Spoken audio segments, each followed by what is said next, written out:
Hello everyone. दोस्तों, हिचकी, hiccup, कई बार ऐसा होता है कि हिचकी आता रहता है।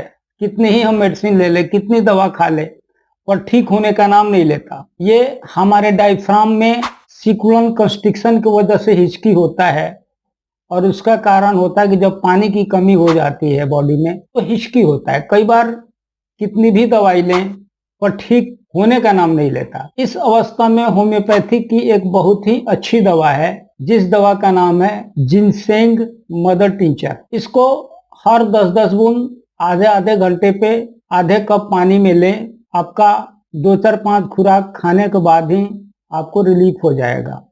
Thank you very much.